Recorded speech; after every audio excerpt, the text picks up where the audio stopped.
Sejam todos muito bem-vindos a mais um episódio do podcast Opinião Segura, uma iniciativa do canal Última Rácio. Lembrando que nós recebemos o apoio da Caixa de Benefícios da Polícia Militar do Distrito Federal, da editora Última Rácio e também dos estúdios da B2Mo. E esse episódio em específico, um episódio muito especial em que temos a oportunidade de comemorar o aniversário de Brasília e não só, também comemorar um ano do podcast Opinião Segura. Nós tivemos aqui o nosso primeiro convidado, Dr. Sandro Avelar, com pouco mais de 60 dias à frente da Secretaria de Segurança Pública, e estamos tendo a honra de tê-lo aqui novamente, né, na segunda vinda ao nosso podcast para comemorar conosco o aniversário de Brasília e também o ano do podcast Opinião Segura. Seja muito bem-vindo, secretário Sandro Avelar. Muito obrigado, meu amigo Luciano Loyola, um prazer imenso estar aqui e poder conversar contigo. Admiro o seu trabalho, admiro a maneira como você se engaja, né, nas discussões relativas à segurança pública. Tenho um prazer imenso de poder, no dia a dia, estar trocando experiências com você, assimilando muito do que você pensa, muito das suas ideias. Então, estar aqui para a gente poder fazer esse debate em público é muito bom. E que honra, viu, secretário? E pouco diferente da nossa entrevista, né? Por quê? Secretário com mais de um ano de gestão, muitas entregas, né?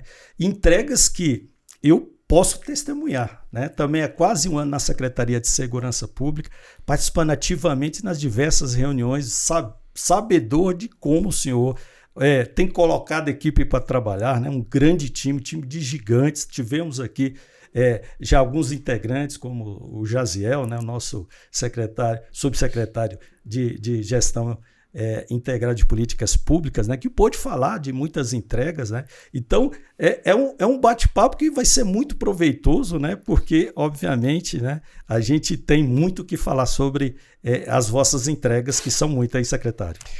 Olha, eu acho que a gente faz com entusiasmo, né? Eu percebo isso naqueles nossos companheiros de jornada que estão com a gente no dia a dia ali, cada um trabalhando em setores diversos, são várias subsecretarias diferentes, mas a gente percebe o entusiasmo das pessoas e a gente tem que buscar esse entusiasmo para canalizar essa energia em busca de objetivos que são bons para a nossa sociedade. A segurança pública é algo que é muito demandado, existe sempre muita expectativa em torno dos números da segurança pública, então a gente fica orgulhoso de saber, né, que o esforço está sendo recompensado. A gente tem conseguido bons resultados, mas a gente quer resultados cada vez melhores para os números da segurança, e a gente quer que as nossas corporações sejam respeitadas. A gente quer que as nossas corporações tenham os seus componentes reconhecidos de várias formas. A gente fica muito chateado, muito preocupado quando a gente percebe que as nossas corporações muitas vezes trabalham de forma que o esforço para poder compensar o baixo efetivo, esse esforço tem que ser dobrado, né? A gente sofre quando a gente percebe parte das nossas corporações sofre de problemas emocionais, problemas psicológicos, e sem dúvida nenhuma muito do que gera esse tipo de sentimento é a questão profissional, é a sobrecarga profissional, são os estresses do dia a dia. Então, assim, a gente tem que se preocupar com o ser humano que está ali muitas vezes vestindo uma farda, vestindo um uniforme, mas que tem as suas fragilidades, tem as questões familiares, tem as questões pessoais, né, que muitas vezes ele deixa de cuidar para poder cuidar do lado profissional, e um dia essa conta chega. Então, acho que nós que somos gestores da segurança pública, a gente tem que fazer tudo o que a gente pode fazer, tudo o que a gente pode fazer para poder prestigiar os nossos profissionais e fazer com que eles possam trabalhar com melhores condições, né, com reconhecimento de que o trabalho deles é muito válido, é muito importante e é muito sacrificante, né? Isso aí envolve questões de ordem salarial, envolve questões de ordem de progressão na carreira, envolve questões de assistência ao profissional que tem problemas de saúde, seja física ou mental. É preciso que a gente faça a nossa parte. E eu acho que o governo está preocupado com isso. A gente percebe que há um esforço, há toda uma discussão em torno disso, as iniciativas estão sendo tomadas muitas vezes, é difícil, mas a gente está buscando, né, há uma soma de esforços no sentido de dar transparência aos problemas que a gente vive no dia a dia, mas também um esforço muito grande no sentido de buscar soluções para esses problemas. Então, assim, eu tenho um orgulho grande de, na condição de secretário de Segurança Pública pela segunda vez, poder conviver com esses profissionais da segurança pública, né, e poder, dentro das minhas possibilidades, estar me esforçando para poder ajudar a essas corporações, porque essas corporações, se tiverem um efetivo compatível com o que é necessário para a população atual do Distrito Federal, se tiverem uma carreira que os recompense de forma que eles trabalhem felizes, sabendo que o trabalho deles está sendo pago com dignidade, né? A gente sabe que quem vai colher os frutos disso é a sociedade do Distrito Federal. Então eu falo muito isso, olha, às vezes o esforço que a gente faz, né, para poder prestigiar o nosso policial é um esforço que a gente está fazendo não para o policial em si, mas para a sociedade, que vai colher os frutos de um policial que trabalha com boas condições. Isso eu acho que é o legado que a gente tem que procurar deixar sempre que a gente passa por algum lugar que nos dá essa honra, né, de poder trabalhar por categorias tão importantes como as que compõem o nosso sistema policial e envolvendo também, a gente sabe bem, né, o Detran, que faz parte também da Secretaria de Segurança Pública. Então eu tenho muito orgulho de lidar com os nossos profissionais do Detran, do Corpo de Bombeiros, da Polícia Militar e da Polícia Civil, que são os órgãos vinculados à Secretaria de Segurança Pública, mas todos aqueles demais profissionais, como por exemplo, os nossos profissionais do sistema penitenciário, que tem uma interface muito forte conosco, né? A Polícia Penal. Né? Exatamente. Então, assim, é gratificante a gente poder trabalhar com essa turma que a gente sabe que se dedica e que tem entusiasmo para poder estar ombreado conosco. Secretário, eu vou falar aqui o nosso primeiro encontro, não sei se o senhor recorda, o senhor não estava mais à frente da Secretaria de Segurança Pública, eu encontrei o senhor numa feirinha lá no Parkway, né? O senhor ainda morava lá. É verdade. E eu me lembro quando eu vi o senhor estava ali aguardando, eu acho que era um cachorro, era um hambúrguer, né? Um hambúrguer, não sei. E aí eu procurei o senhor, eu senti no coração vontade de chegar e cumprimentar. Eu me lembro até que eu falei, doutor Santos, tudo bem com o senhor? Tal. Eu acho que na época eu era capitão, major, né? Major da Polícia Militar, mas eu gostaria de parabenizá-lo. Porque e até então nós nunca tínhamos tido nenhum contato, né? Eu falei, parabenizá-lo, porque a forma com que o senhor tratou a Polícia Militar e não só, o Corpo de Bombeiro, a Polícia Civil, é uma forma que chamou muito a nossa atenção. Né? A gente sentir que o nosso secretário gosta da nossa instituição. Então, essa é uma característica muito marcante do senhor, que é essa questão da doação, como deve ser o homem público, né? Da integração.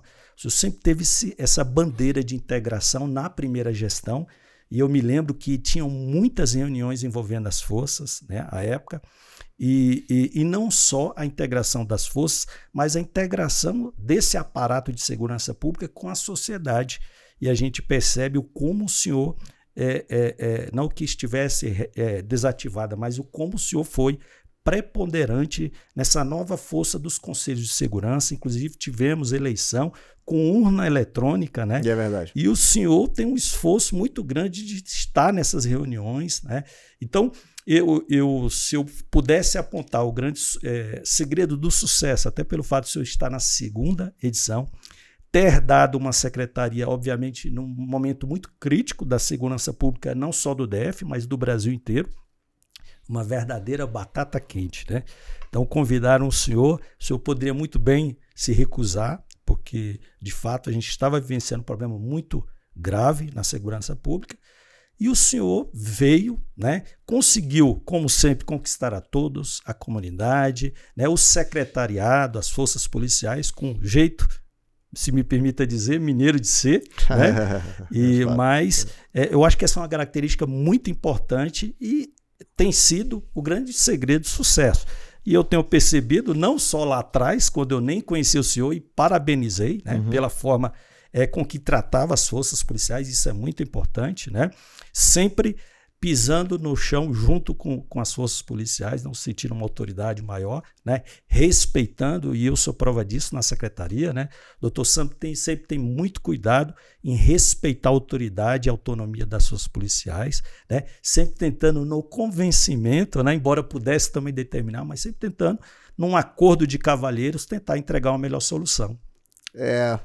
Obrigado, Luciano. Fico feliz de ouvir isso de você. Tenho o maior respeito por você também. Sei que você é dedicado, é um estudioso, né, das questões relativas à segurança. Então, eu fico feliz de ouvir de você essas palavras aí, elogiosas. Eu tento fazer isso com muita espontaneidade. Eu tento ser muito natural nas coisas que eu faço. Muito espontâneo. A gente percebe. Porque eu realmente acredito nisso. Sabe? Eu acho que na vida da gente tudo é passageiro, né? Nós estamos aqui ocupando uma missão hoje e a gente sabe que isso vai acabar mais cedo ou mais tarde. A gente vai se recolher, novos projetos aparecem ou a gente vai para a reserva, a gente tem interesse em fazer outras coisas, mas enquanto a gente está aqui, a gente tem que dar o melhor, a gente tem que fazer tudo o que a gente pode fazer para deixar o melhor legado.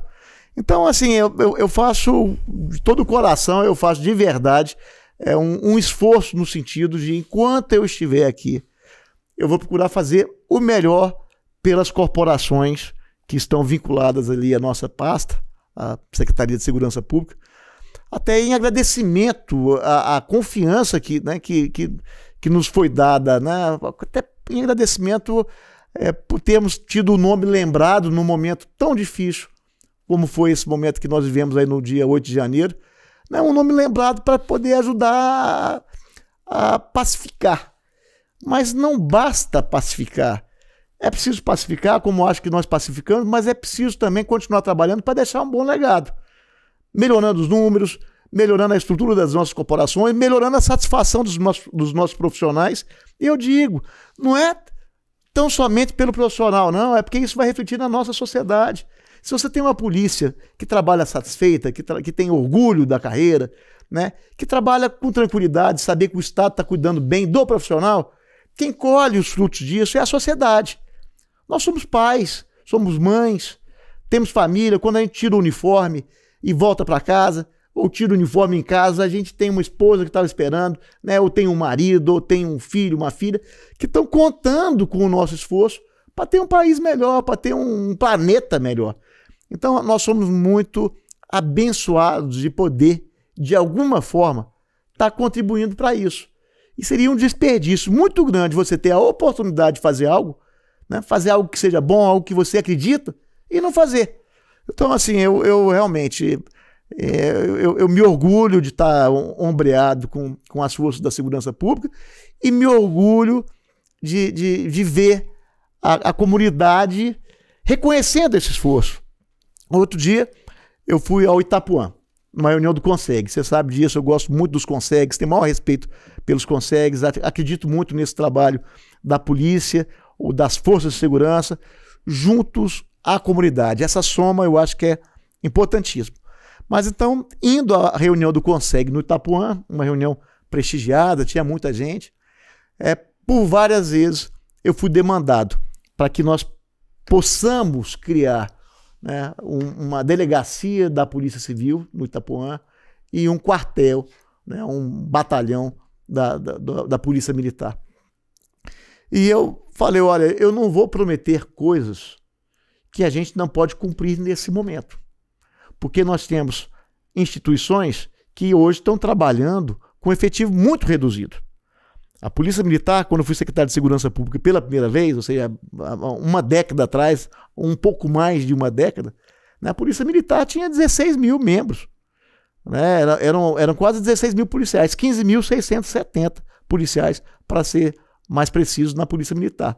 E a Polícia Civil tinha, naquela época, o mesmo efetivo praticamente que o Corpo de Bombeiros.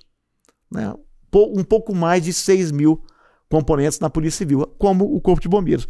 Quando eu volto agora, né, 12 anos depois, nós temos na Polícia Militar tão somente 10 mil policiais, ou seja, caiu de 16 para 10 mil, enquanto a população saltou de 2,5 milhões para 3 milhões. Né? E temos a Polícia Civil com menos de 4 mil policiais civis. Então, veja bem, a única corporação que manteve mais ou menos os números do efetivo foi o Corpo de Bombeiros, que tinha 6 mil e pouco e continuou com 6 mil e pouco. Isso mostra o seguinte, né? Nesse período de uma década, os quadros não foram renovados. Por várias razões, nós perdemos policiais civis e militares nesse período. A reforma da Previdência fez com que muitas pessoas acelerassem o processo de saída desses órgãos, né, e várias outras razões. Mas o fato, né, que nesse período, o que eu posso dizer é que no governo ibanês, desde o primeiro governo ibanês, quando ele, né, assumiu o primeiro mandato, nós já estamos aí no segundo mandato, mas já do primeiro mandato ele começou a fazer concursos. Né, no governo dele ele colocou pouco mais de 4.500 componentes nas forças de segurança. Polícia Civil, Polícia Militar, Detran e Corpo de Bombeiros. Né? A Polícia Militar, se eu não estiver enganado, foi 2.000 e alguma coisa nesse período, né? E os outros 2.000, né, nas outras 3 instituições. Mas nós estamos fazendo esforço agora para poder colocar agora mais 1.200 policiais militares ainda nesse ano, né? Mais pelo menos 600 policiais civis, porque 300 já foram nomeados no final do ano passado, mais 600 agora nesse ano. Ou seja, há um esforço de recompor as nossas forças.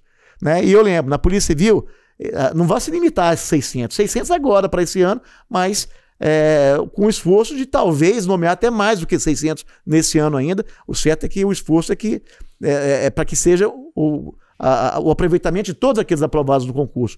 Assim como a Polícia Militar. Então, já nesse ano, 1.200, mas são mais de 2.000 que serão aproveitados na Polícia Militar. Então, assim, há todo um esforço.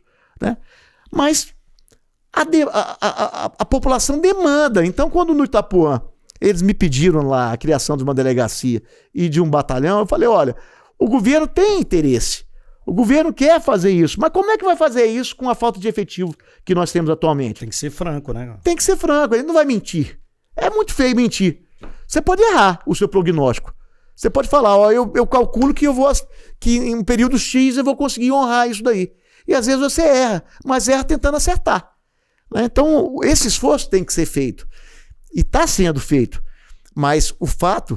E os números são reveladores, né, secretário? O senhor falou da redução drástica, da redução de efetivo, e nós estamos batendo recordes aí de diminuição, né, dos índices criminais. Né? Exatamente. Né? Com toda essa diminuição de efetivo, a gente ainda está conseguindo bater recordes, como você falou. No ano passado, nós tivemos o menor número de homicídios de toda a série histórica, ou seja, de todo o período em que a gente tem o controle desses números, aí são 40 anos, e embora no ano passado tenha sido um recorde, nesse ano nós já estamos com um número menor do que no ano passado. Exato. Né? Então isso é fruto de coincidência? Não, não é coincidência, isso é trabalho.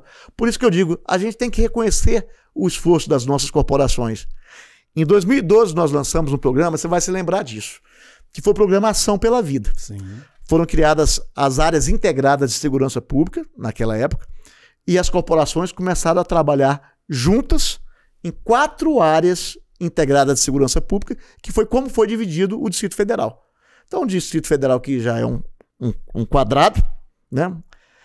Esse quadrado foi dividido em outros 4 quadrados, vamos colocar assim, e cada um desses quadrados, que é, né, a área integrada leste, oeste, sul e metropolitana, né, essas áreas têm um comando próprio da Polícia Militar, do Corpo de Bombeiros, da Polícia Civil e do Detran. Trabalhando em conjunto. Trabalhando em conjunto. E você tem os números ali mapeados, você vê quais são os índices que estão melhorando e quais são os índices que estão piorando, e você consegue, num contato pessoal com esses comandantes, com esses coordenadores das regiões, você consegue saber o que está acontecendo naquela região. Né? Por que determinado crime está crescendo? E essas pessoas nos trazem uma informação precisa de por que determinado crime está crescendo. Então, como é que a gente pode ajudar? Aí vem a ideia da integralidade, né, Luciano?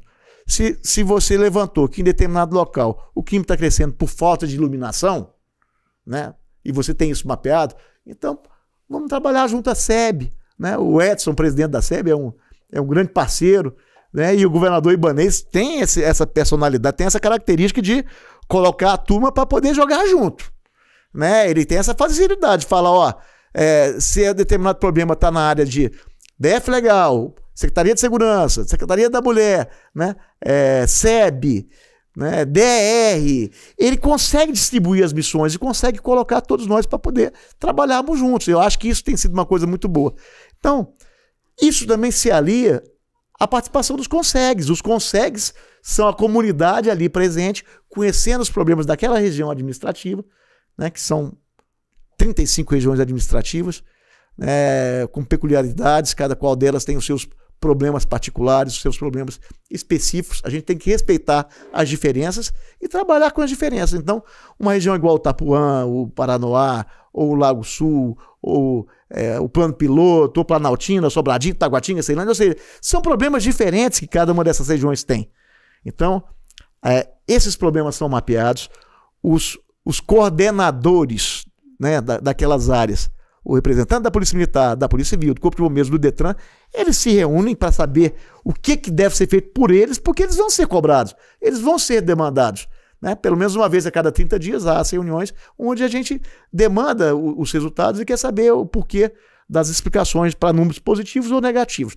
Então, eu não acredito em coincidência, Luciano. Eu acho que a redução que aconteceu de 2013 para cá, de forma que de 2013 para cá, todos os anos, sem exceção, ano após ano, né, os números dos crimes violentos, letais, intencionais caíram, né? Ou seja, você lança um programa em 2012. Em 2012 você cria essa ideia de criar as áreas integradas. A turma começa a trabalhar junto. E de 2013 para cá, sem exceção, os números da criminalidade, dessa criminalidade violenta, né, os chamados crimes de sangue, vem caindo. Eu vou acreditar em coincidência ou vou acreditar que isso é fruto de trabalho? Eu prefiro acreditar que é fruto de trabalho. Um trabalho muito bem feito pelas nossas corporações, um trabalho que a partir do momento que foi lançada a ideia das áreas integradas de segurança, depois mudou o nome, agora não é área integrada, é região integrada, mas é o mesmo conceito. A mesma filosofia. A mesma filosofia, todos que passaram pela Secretaria de Segurança Pública botaram ali mais um tijolo, deram continuidade, e cada um se esforçando para deixar o melhor legado, independentemente de bandeira partidária, todos que passaram por ali, né, independentemente de que partido a que pertencia, né, aquele governo, mas na área de segurança pública, todos deram continuidade, né? Então, eu acredito que essa continuidade, ou seja, a política de médio e longo prazo, é a política que gera melhores resultados. Então, eu sou grato pelas corporações terem continuado trabalhando assim, com esse afinco. Sou grato, porque todos os secretários de segurança que passaram depois do lançamento do Ação pela Vida, pode ter mudado o nome do programa, isso é natural, muda de governo, muda, mas o conceito, a filosofia foi mantida, e eu acho que a gente está colhendo bons frutos disso. E eu tenho um agradecimento especial pela forma como a Polícia Militar e a Polícia Civil passaram a trabalhar, se respeitando mutuamente, respeitando a diferença nas atribuições, né? Mas trabalhando juntas. E a gente lembra que, infelizmente, nós tínhamos tido episódios aqui no Distrito Federal que eram lamentáveis, como o chamado tirotaço, né, quando as duas corporações, infelizmente, entraram num conflito, né, e que aquilo tinha cicatrizes a serem curadas, né, e foram. Eu acredito nisso. Eu acho que, por mais que a gente tenha atribuições diferentes, a gente sente um respeito hoje, sente um carinho, um respeito das instituições umas pelas outras, que se reflete nas reuniões. Nas reuniões que, num primeiro momento, estou falando de 2012, quando a gente sentava naquela mesa comprida que você conhece da Secretaria de Segurança Pública, né? Os 4 comandantes das forças, os 4 coordenadores da Polícia Militar e os 4 coordenadores da Polícia Civil sentavam em lados opostos da mesa. A turma do Corpo de Bombeiros, a turma do Detran, ficava ali no meio, né? Mas a Polícia Militar, os 4 sentavam numa ponta e os 4 da Polícia Civil sentavam na outra ponta, né? Com o passar dos meses e incorporado esse espírito, hoje você não vê isso. Você vê os 4 representantes das 4 áreas sentados juntos. Então é o coordenador da Polícia Militar da área leste, sentado com o coordenador da Polícia Civil da área leste, do Detran e do Corpo de Bombeiros da área leste, estão sentados juntos aqui, prestando contas conjuntamente do trabalho que está sendo desenvolvido conjuntamente. Então isso daí eu acho que é um legado importante, é algo que a gente tem que se orgulhar e que serve de modelo para o resto do país. Do mesmo jeito que a gente tem que reconhecer que nós fomos buscar a ideia lá em Pernambuco, né? A gente sabe que a gente procurou aprimorar as ideias e adequar essas ideias ao Distrito Federal, né? Mas é preciso dizer que a inspiração foi lá, né? Eu acho que a gente serve de inspiração para outros estados. Inspiração e exemplo, né? Serve de inspiração e serve de exemplo, como outros fatores que nos dão muito orgulho. A faixa de pedestre no trânsito aqui de Brasília, que em outros lugares a faixa não era respeitada. Até hoje não é. Do Brasil e do mundo, né? Do Brasil e no mundo. Né? E aqui em Brasília, que eu acho que Brasília tem essa vocação de funcionar como projeto piloto, esse programa de respeito à faixa foi lançado. Eu lembro muito bem do trabalho que foi feito pela Polícia Militar, pelo Detran. Eu lembro de eu ter sido parado pela Polícia Militar. Naquela época eu era carteira nova, e eles me pararam e falaram: o senhor passou pela faixa aqui sem parar, hoje o senhor não será multado. Mas a partir daqui a um mês, daqui a 2 meses, aí nós vamos passar a multar. Né? Nós vamos passar a multar. Então, assim, a questão da educação. A educação é fundamental. Seja para ensinar o motorista, né, a respeitar uma faixa de pedestre, seja para ensinar o pedestre a também respeitar a faixa e fazer o gesto com as mãos antes de entrar, né, antes de atravessar, né, e seja para poder ensinar a população como se proteger, por exemplo, nos crimes domésticos, que a gente tem brigado muito, você sabe disso, você é um parceiro, quando a gente fala no crime doméstico, sobretudo o crime praticado contra a mulher, é preciso que a sociedade se engaje, é preciso que a sociedade seja educada para mudar esse conceito de que em briga de marido e mulher não se mete a colher. Isso é um erro grosseiro que, infelizmente, a gente, na área da segurança pública, a gente vê isso ser praticado. Né? Às vezes o mesmo vizinho que telefona para o 190 para reclamar que o vizinho está fazendo uma festa, que o som está alto e ele está se sentindo incomodado. Esse vizinho que liga para a polícia para reclamar que o som está alto, não liga para a polícia quando ele vê a vizinha sendo agredida pelo vizinho, gritando, pedindo socorro, e ele aplica essa máxima antiga, né, que agora está superada. Aqui no Distrito Federal, em briga de marido e mulher, se mete a colher, sim, e a gente está trabalhando muito com o apoio da sociedade civil, das demais áreas de governo.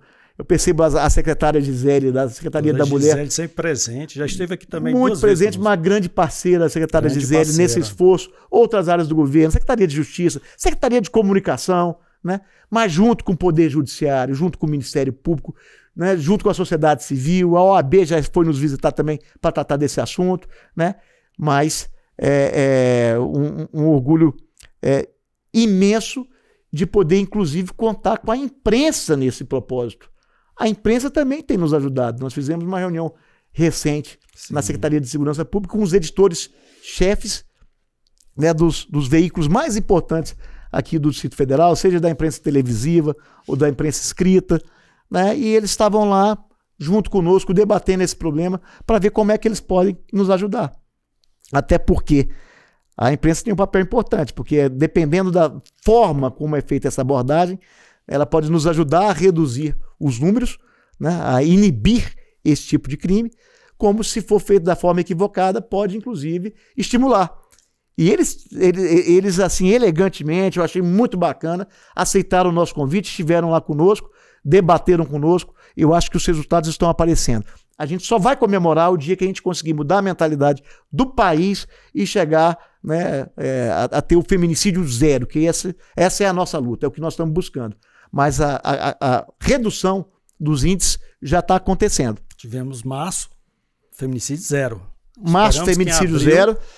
E em abril, né, esperamos continuar. A gente não tem a pretensão de achar que o trabalho que tinha que ser feito já foi feito, não. Esse trabalho é constante. A gente continua fazendo esse trabalho. Já é um resultado, né? Efetivo. Mas é um resultado de trabalho. É o que eu estou te falando. Não acredito em coincidência. Eu acredito em trabalho. Eu sou testemunha, secretário, porque praticamente toda reunião esse assunto é colocado em pauta. O secretário é um árduo defensor dessa questão. Todo mundo já sabe, o subsecretário, todos estão imbuídos desta grande causa que é de fato, né? Tentar mudar a realidade e a cultura do Distrito Federal, no nosso quadradinho, mas servindo de exemplo para o Brasil inteiro, em relação à questão das denúncias, ao monitoramento constante, né, secretário, que a Secretaria de Segurança Pública faz. Nós tivemos aqui a doutora Regilene, doutor Zago aqui, acompanhando os números de feminicídio, tentando entender esse complexo fenômeno a partir da criminologia, da ciência policial, da análise criminal e tentando encontrar respostas, né? E até brinco, viu, doutor secretário, o doutor Sandro?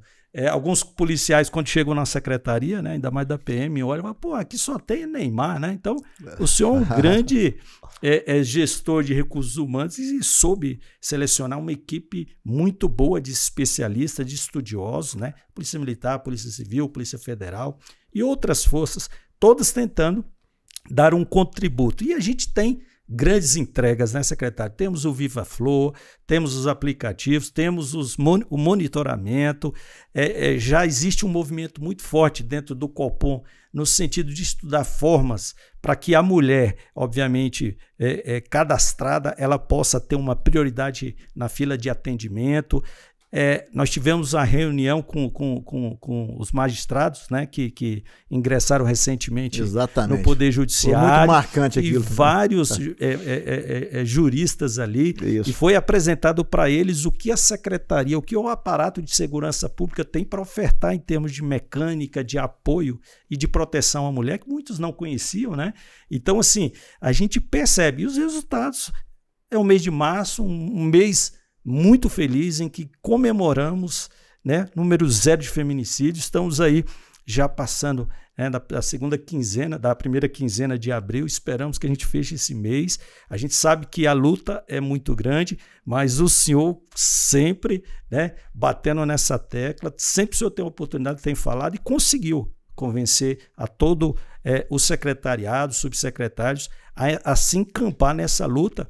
E como o senhor bem falou dessa questão da integração, essa capacidade de articulação que o senhor tem de sempre estar participando e convidando, a doutora Gisele, muito participativa, doutora Elvia e outros secretários que, querendo ou não, podem contribuir para a pauta, né, e podem se juntar à Secretaria de Segurança Pública para, de fato, a gente fazer diferença e mudar essa realidade, né, essa triste realidade da nossa sociedade, que é o feminicídio e a violência doméstica, né? Sem dúvida, é isso mesmo. E a gente se sente amparado. Essa pauta é uma pauta que, você imagina, o governador Ibanez, eu falei aqui, ele tem essa facilidade de somar os esforços das diversas pastas. Ele consegue colocar as diversas áreas para poder trabalhar em conjunto. Isso é uma qualidade, é uma virtude, né? A governadora, a vice-governadora Celina, ela adora essa pauta também de proteção à mulher. Ela é super dedicada, tem muitas ideias, uma capacidade de trabalho muito grande também e adora essa pauta de proteção à mulher. Ela é uma entusiasta dessa pauta. Abraçou ressignificar, né? Abraçou ressignificar. Ela tem sido fundamental para isso também, para esse esforço que está sendo feito. São pessoas que se envolvem até nas ideias que a gente leva para o nosso outro grande amigo, secretário da Comunicação, o Wellington, né? Pô, vamos fazer campanhas assim, com esse teor, né? Tentar, ou seja, a gente participa até na hora disso. Campanha do Carnaval, que foi um sucesso. Exatamente, bem lembrado, a campanha do Carnaval. Então, assim, é a ideia da integralidade, né? Da integração e integralidade. Integração no sentido de haver uma soma de esforços, né?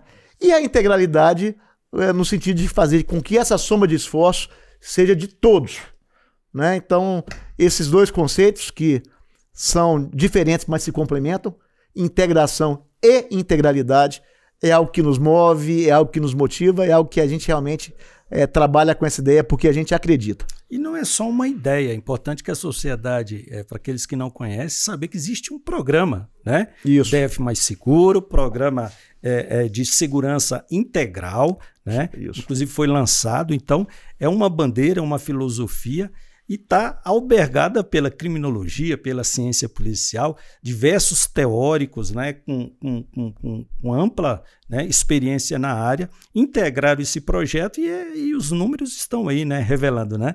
E falando também de integralidade, secretário, eu não poderia deixar de mencionar aqui, justamente por essas características do senhor de integração, de participação, de reconhecimento como homem da segurança pública, né, um policial, né?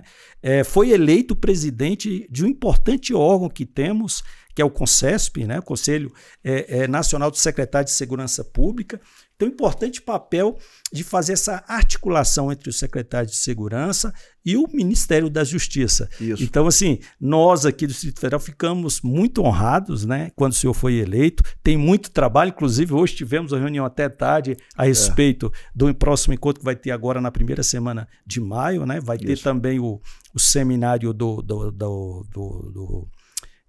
Sindicato dos Delegados, né? Vai ter agora da DPF. Da DPF, isso. Exato, em conjunto, né? Então, é justamente essas características, né? Porque não foi à toa que o senhor foi nomeado entre todo o colegiado de secretários para representar toda a segurança pública do Brasil, fazendo essa interface, né, com o Ministério da Justiça. Eu fiquei feliz, Luciano, pelo seguinte: é a segunda vez que eu sou secretário de Segurança e eu nunca postulei isso. Mas surgiu com muita naturalidade. Os colegas secretários, alguns começaram a me identificar como alguém que participava e que tinha facilidade em tentar identificar aqueles pontos em comum, que são os problemas que nós temos em todo o país. Né? Então, agora, recentemente, quando terminou o mandato do meu antecessor, que é um grande amigo também delegado da Polícia Federal, que é o Dr. Sandro Caron, o atual secretário de Segurança Pública do Rio Grande do Sul. O meu nome foi indicado assim espontaneamente e naquele movimento inicial ali de fazer divisão de chapas, aquela coisa, acabaram que não, vamos fazer o seguinte, chapa única, né? Vamos eleger o Sandro e o Dr. Jean, que é o secretário de Segurança Pública da Paraíba, como vice-presidente, né? E eu, então, assumi esse papel com muito orgulho de capitanear esse grupo, um grupo de pessoas que tem perfis diferentes, alguns oriundos da Polícia Militar, outros oriundos da Polícia Civil, outros oriundos da Polícia Militar, trazendo experiências diferentes. Os diversos estados do país têm as suas particularidades na área da segurança pública, mas tem pautas que são absolutamente comuns a todos nós. A pauta da descriminalização, né, das drogas, a pauta do uso ou não de body cams, né, nos uniformes dos nossos policiais, né, e tantas outras pautas, né, a questão da saidinha, né, são pautas que interessam a todos os estados. A gente percebe que tem estados que ainda se preocupam muito com a elevação dos números de homicídios, né? Outros não, ao invés de baixa no número dos homicídios, mas tem o crescimento do tráfico de entorpecente ou dos feminicídios e, de uma maneira geral, todos se preocupam com o crescimento do crime organizado. Então, assim, eu poder funcionar como uma espécie de catalisador de todos esses secretários junto ao Ministério da Justiça, onde tem uma equipe que eu tenho a maior consideração. Né? O ministro Lewandowski foi feliz quando escolheu lá o Dr. Manuel Carlos para ser o secretário executivo. O Dr. Manuel Carlos é uma pessoa absolutamente ponderada, é trabalhador, tem vontade de acertar, de deixar legados, um currículo espetacular. Então a escolha do Dr. Manuel Carlos para ser o secretário executivo foi um acerto muito grande por parte do ministro Lewandowski. Aí escolheu o Dr. Sarrubo para assumir a Senasp. O Dr. Sarrubo é um promotor, um membro do Ministério Público que veio do GAECO, ou seja, tem uma visão de combate à criminalidade, uma visão de combate, né, ao crime organizado. Né? Ele dedicou muitos anos da vida dele na formação do GAECO lá de São Paulo. Então, assim, o perfil dele é um perfil daquela pessoa que luta com afinco. Então está ombreado conosco, né, na tentativa de reduzir o crime organizado, que é uma preocupação que nós temos em todo o país. Aí trouxe lá o doutor Rodney de Goiânia, que veio também, né, foi escolhido por ele, pelo doutor Sarrubo, para poder fazer parte da equipe. Então a gente percebe assim, que eles estão montando uma equipe, que é uma equipe onde eles nos ouvem, têm interesse em fazer com que o Ministério da Justiça e da Segurança Pública cuide também da segurança pública, né? O Ministério da Justiça tem o condão de discutir as questões relacionadas à segurança pública, né? E o fato da gente poder ajudar na construção dessas políticas, não só na construção, mas na execução dessas políticas, isso é fundamental. A gente não pode continuar, por exemplo, tendo uma dotação orçamentária de mais de 3 bilhões de reais pertencentes ao fundo, né, que o Ministério da Justiça gere, né, e que tem esse dinheiro à disposição dos estados. 50%, né, para os estados. 50% para os estados e a gente não consegue executar. Os estados não conseguem executar os recursos que são disponibilizados por uma falta de sintonia ali, algo que a gente pode realmente ajudar a construir, né? Como é que pode fazer para executar esse recurso, né? O que é custeio, o que é investimento, como é que a gente pode equilibrar isso, né? Hoje tem uma questão que o dinheiro é mais para investimento do que para custeio, e a segurança precisa muito de custeio também, né? Há muitos equipamentos que antigamente eram comprados, hoje você contrata o serviço, e aquele serviço é prestado, então você deixa de fazer, né, um investimento, passa a ser custeio. São coisas que a gente vive no dia a dia nas nossas secretarias e que a gente tem que dividir isso com o Ministério da Justiça. Ou seja, é ajudar, é dar transparência, né, para os problemas que nós temos e ajudar a construir soluções, né, com transparência, com sinceridade, com franqueza, com lealdade. E é isso que, na condição de presidente do CONCESP, eu quero fazer.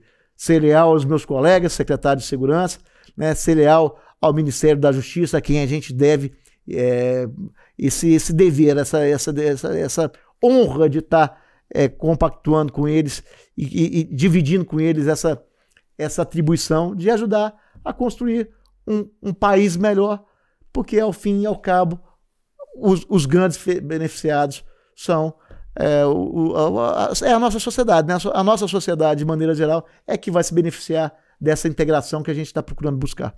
Não, e essa integração é muito importante. O MJ, obviamente, se beneficia muito tendo um grande articulador como o senhor, né, secretário?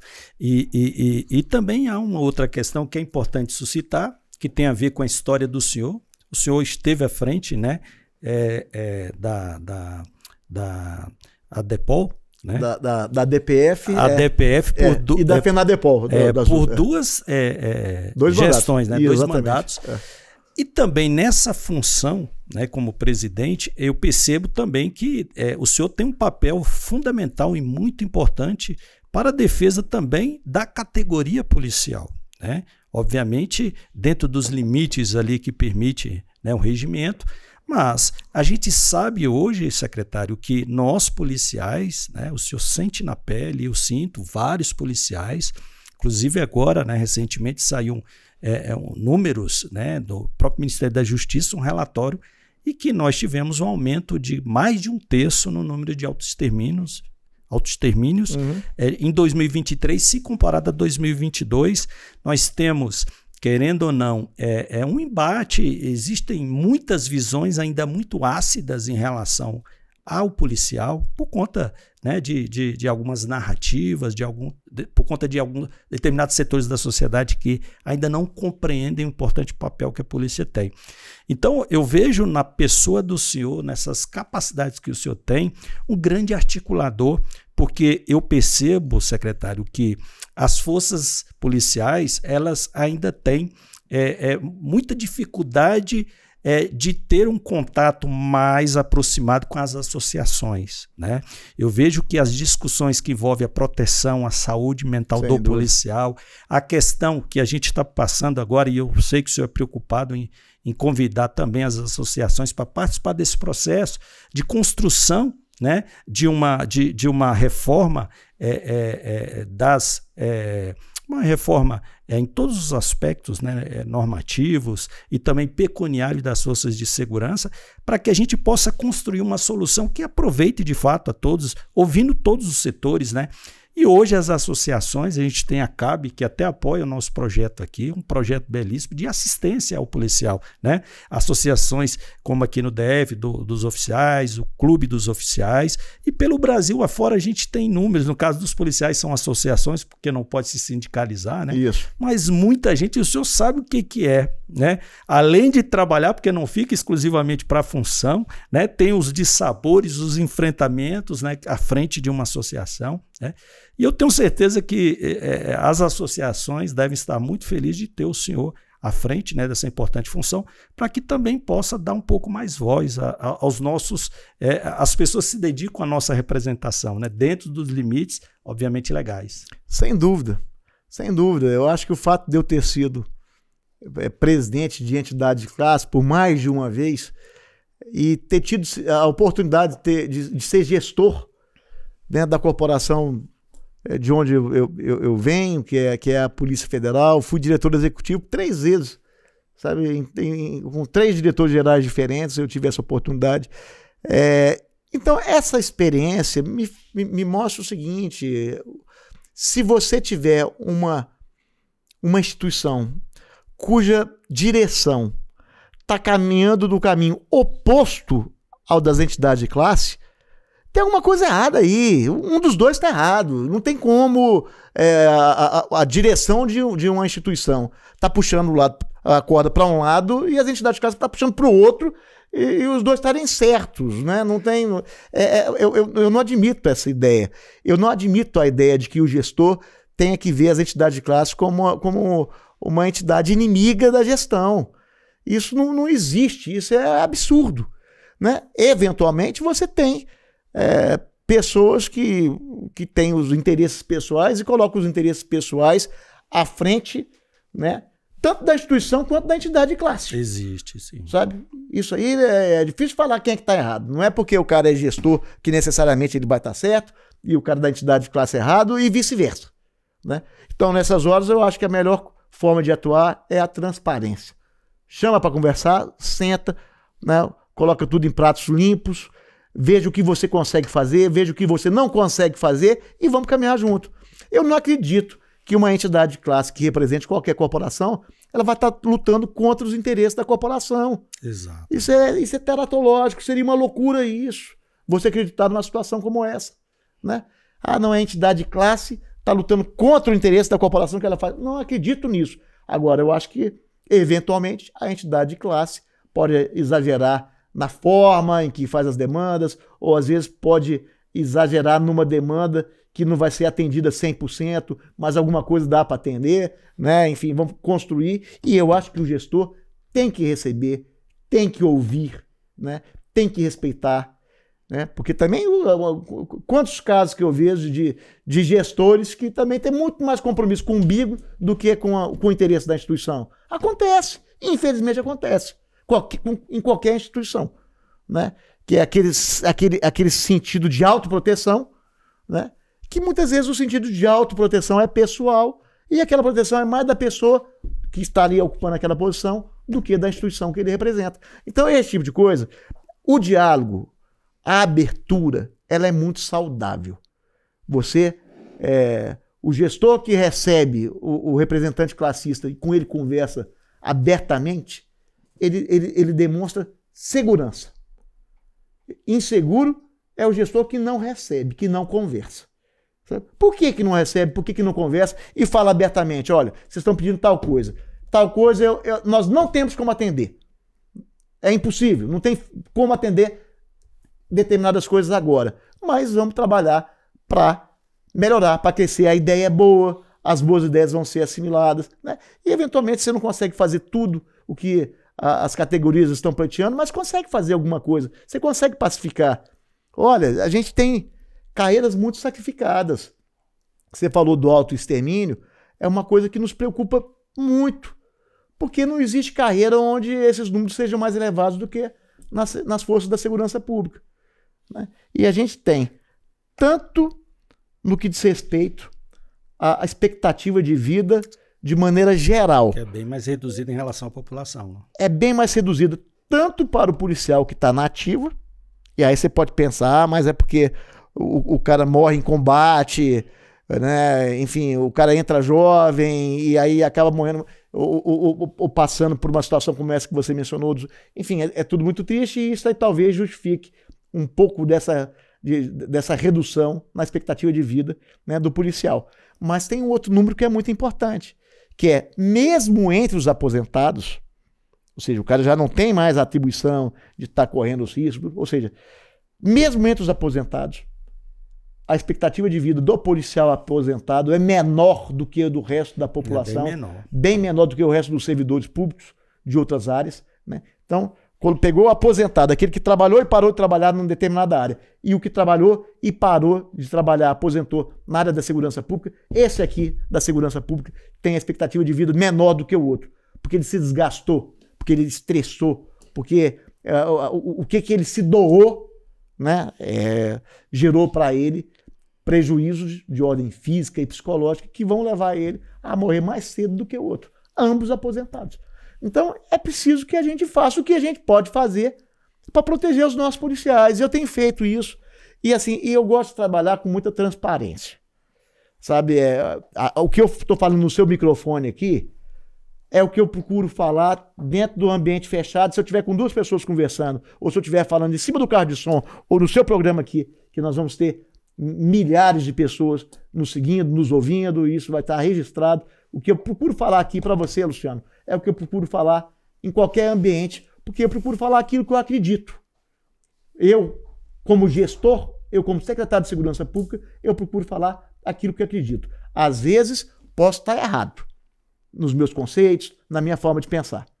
Eu tenho, por exemplo, defendido abertamente, e o que eu estou falando para você, eu falo para os comandos, eu falo, olha, gente, a gente tem que ter uma sensibilidade, por exemplo, com a questão das promoções por ato de bravura.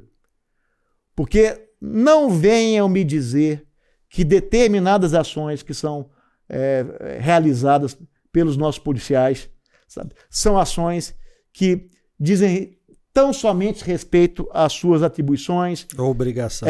Que aquilo é sua obrigação e que não fez mais do que obrigação e que aquele ato, então, não deve ser reconhecido como um ato de bravura. Porque você pode até falar, porque veja bem, as promoções por ato de bravura podem, às vezes, criar uma subversão na ordem das promoções. Aí é outro problema. Aí é outro problema a ser gerenciado. Mas uma coisa é certa, tem vários casos de policiais que, inclusive, estão de folga, tem procedimentos heróicos. Seria muito mais fácil fingir que não viu determinados fatos acontecendo, e o policial ele tem a atitude de, ainda que de folga, ele vai lá, se envolve com aquele crime que está acontecendo, coloca em risco a própria vida, coloca também em risco, às vezes, vida dos familiares que estão juntos. Tivemos um caso de São Paulo, né? Exatamente, familiares que estão juntos. Ou às vezes até o problema dele ter que tomar uma atitude mais enérgica com aquele cara que está cometendo o crime, né? E às vezes não morre o policial, mas ele, às vezes é obrigado a atirar na pessoa que está cometendo o crime e ele vai responder por isso aí. Quanto tempo na vida dele? O quanto que a vida dele vai ser prejudicada? E eu vou dizer que isso daí é atribuição normal do policial, mesmo estando de folga, que qualquer... Isso não é verdade. Concordo com o senhor. Sabe? Isso não é verdade. E isso independe de qual força que nós estamos falando. Sabe? E independe de ser Polícia Federal, Polícia Civil, Polícia Militar. Então, e independe de ser qualquer uma dessas corporações, sendo do Distrito Federal, de Goiás, do Mato Grosso, do estado de Pernambuco, de São Paulo. Recentemente nós vimos uma cena triste de uma policial, né, que estava de folga, estava uniformizada, e ela não se envolveu com determinada situação que estava acontecendo, porque ela falava, não, eu não estou em serviço, eu não estou de serviço. Ela estava uniformizada e não se envolveu e foi filmada. Agora eu te pergunto, Luciano, quantos casos que acontecem e que não são filmados? Especialmente a pessoa estando de folga e não estando uniformizada. Quantos casos?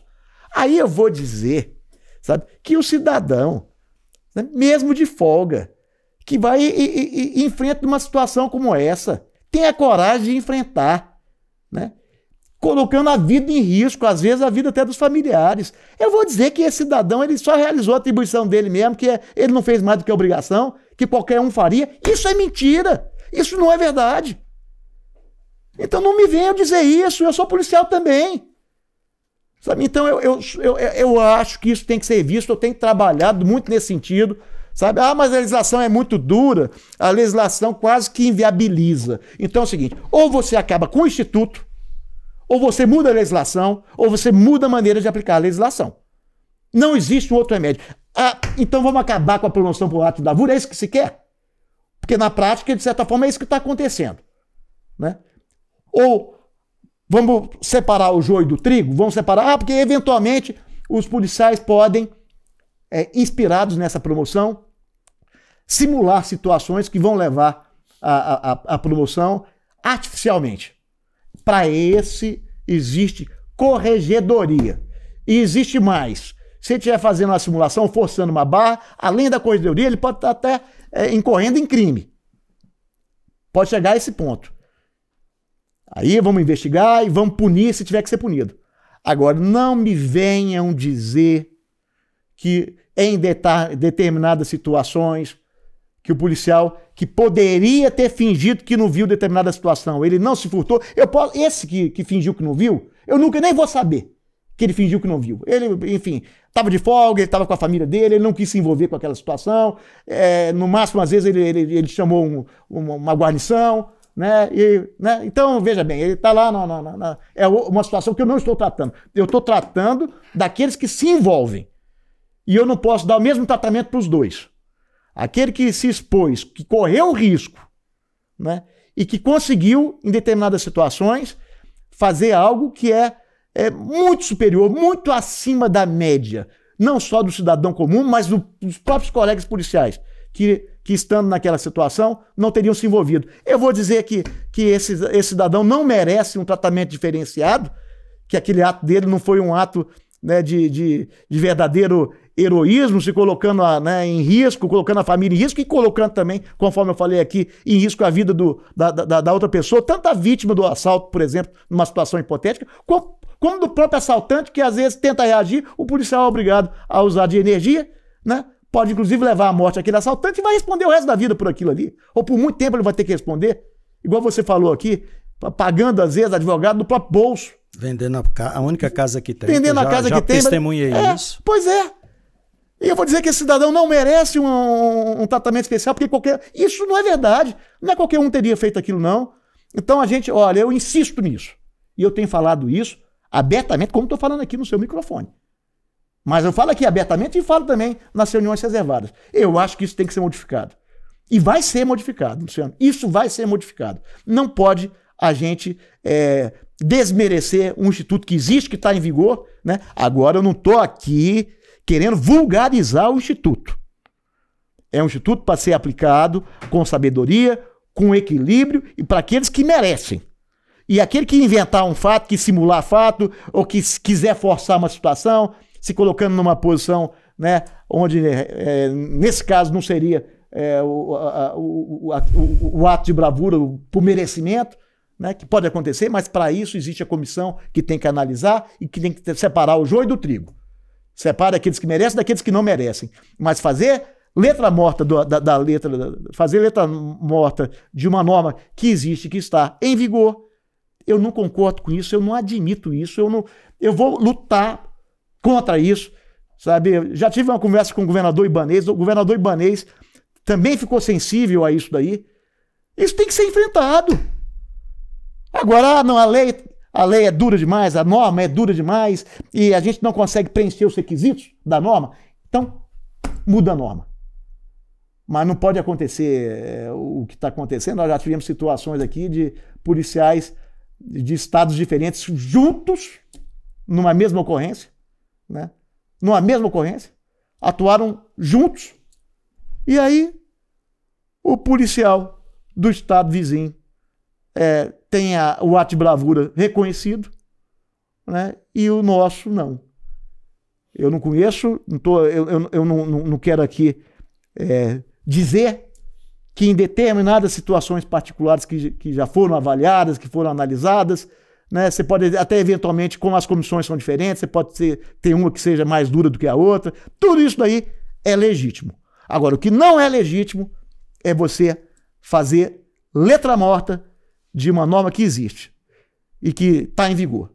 A gente tem que mudar isso, até em respeito aos nossos policiais. A gente vê tantos policiais aí desesperados, a ponto de cometer até autoextermínio. Chega a esse ponto, né? A gente tem que procurar criar situações onde a gente demonstre o nosso respeito, que mostra o respeito que nós temos pelos profissionais. Isso aí é algo que a gente tem que procurar fazer. Tem que ser feito. Sabe? Tem que ser feito. No 8 de janeiro, a Polícia Militar ficou muito exposta. Toda hora tinha imagens apresentadas nos programas de televisão aí, que repetidas vezes mostravam imagens de policiais que, em tese, estariam ali deixando de praticar os atos que deveriam praticar para coibir, né, os atos de violência e vandalismo que aconteceram no 8 de janeiro.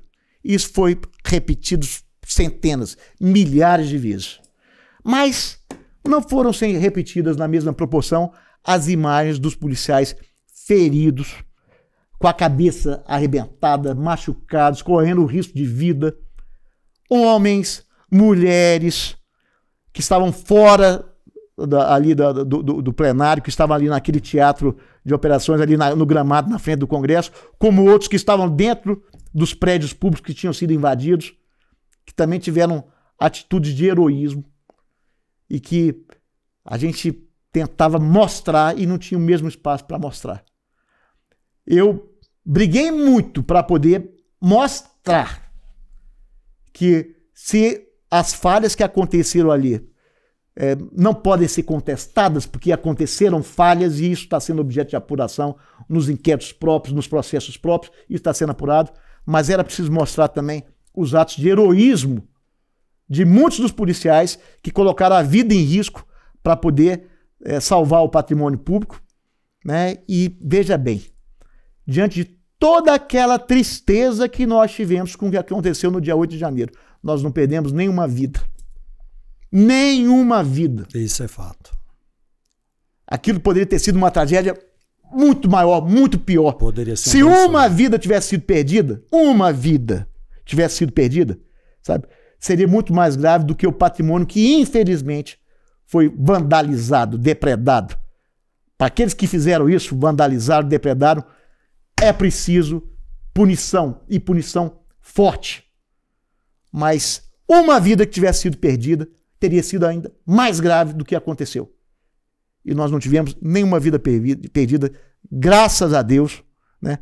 E graças também a uma atuação profissional de pessoas que quase foram mortas no exercício da função, no exercício da missão, mas que não deram um tiro com arma letal. Resolveram o que tinha que ser resolvido, entraram dentro dos prédios públicos que tinham sido invadidos, tiraram as pessoas de lá, efetuaram as prisões e não deram um tiro com arma letal, ainda que tivessem corrido risco real de perderem a vida. Então, isso é muito meritório, né, secretário? Isso é muito meritório. Como é que você... Pois é. Então, assim, eu acho que nós tivemos um simbolismo nisso, que foi o reconhecimento que a soldado Marcela e o cabo Beraldo Júnior tiveram, então, concedidas as suas promoções por ato de bravura e a concessão desse ato de bravura a esses dois policiais.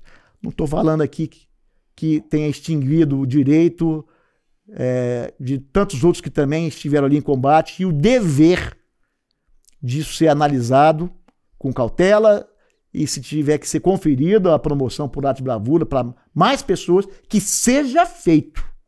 Que seja feito. Porque a gente tem que valorizar os nossos policiais, aqueles que estão se colocando em risco, estando de folga ou não, a gente tem que reconhecer. Porque para falar mal da gente, para poder tá expondo a gente, culpando, apontando o dedo, já tem gente demais. Se a gente não se proteger, se a gente não reconhecer o nosso esforço e o nosso mérito, quem é que vai fazer isso? Perfeito. Concordo integralmente com o senhor. Então, isso eu tenho falado, isso que eu estou falando aqui porque eu falo dentro das reuniões fechadas também. Ninguém vai dizer que eu estou sendo incoerente. E, eventualmente, se um dia eu estiver errado e eu estiver sendo incoerente naquilo que eu estou falando, eu também vou ter humildade de reconhecer. Eu sou testemunha. Agradeço. Sou testemunha. O senhor, de fato, é muito combativo. Não é à toa que está assumindo essas funções, né? E como eu falei, à frente do Concesp, com certeza, levará muito essas pautas em defesa do policial. E a gente percebe, o nosso público percebe o vigor com que o senhor fala, a emoção que o senhor demonstra quando, de fato, luta pelo direito desses policiais. O nosso canal, o nosso Instagram, não é à toa que tem a audiência que tem, e quase que diariamente, secretário, a gente disponibiliza vídeos que retratam essa questão que o senhor falou. Policiais se colocando em situações de risco, sendo vitimados, às vezes tendo familiares sendo vitimados pela essa coragem, porque de fato é uma característica do policial, às vezes até desarmado, enfrentar. E a gente precisa reconhecer isso. Então eu fico muito feliz nessa fala, o público percebe que não é da boca para fora. E quem conhece o senhor, e eu sou testemunha, eu sei que não é da boca para fora. Não é à toa que o senhor já assumiu importantes funções à frente de importantes, né, organismos. Então a gente fica muito feliz. Eu, como policial, me sinto representado e muito feliz por ter um secretário de segurança pública que, de fato, tem esse olhar atento aos direitos do policial. Como o senhor falou, né, inimigos a gente tem muitos. Às vezes por narrativas, né, por determinados segmentos, né, que tem uma visão muito ácida em relação à polícia, e não pode nós mesmos, né, ao invés de conceder direitos, restringirmos, né. Secretário, infelizmente o tempo é curto, né, a gente poderia ficar aqui mais de 2 horas. O senhor tem importantes entregas, né? Estamos na construção da sede 2 da Secretaria de Segurança Pública, uma edificação magnífica, né? Um centro de atendimento biopsicossocial para o profissional da segurança pública, que também está em construção, até o final do ano será entregue, né? E uma série de outras, né, entregas com pouco mais de 1 ano, né, de gestão, com um grande time, né? A gente aproveita e manda um grande abraço a todos os servidores civis, militares, né, da Secretaria de Segurança Pública, esse grande time que é orquestrado, né, pelos vossos talentos, tem feito essa grande entrega, e é só o começo, né, secretário? Com certeza estará aqui comemorando outros anos do podcast Opinião Segura, comemorando, né, outros aniversários de Brasília e entregando muito mais. Então, muito obrigado, secretário, pela vossa participação pela 2ª vez no aniversário de Brasília, né? Comemorando um primeiro ano do podcast Opinião Segura. Muito obrigado, eu me sinto muito honrado, secretário. Muito obrigado, Luciano. Muito obrigado. A gente tem procurado realmente trabalhar com uma equipe muito boa. É um orgulho para mim você fazer parte dessa equipe. Obrigado, comandante. E este foi mais um episódio do podcast Opinião Segura, um episódio muito especial, aniversário de Brasília, 1 ano do Opinião Segura. E eu aproveito para aqueles que não tiveram a oportunidade de acompanhar a primeira entrevista, né, do nosso podcast com o secretário, falou da carreira dele, de outras, né, a caminhada dele na Polícia Federal e não só, vida pessoal. Então, aqueles que quiserem lá acompanhar, né, a primeira parte dessa entrevista que ele deu logo no primeiro programa, fiquem muito à vontade. E esse foi um episódio do podcast Opinião Segura. Como eu falei, uma iniciativa do canal Última Ratio, recebe o apoio da Caixa de Benefícios da Polícia Militar, da editora Última Ratio e também dos nobres estúdios da B2Move. Um forte abraço a todos e até o próximo Opinião Segura.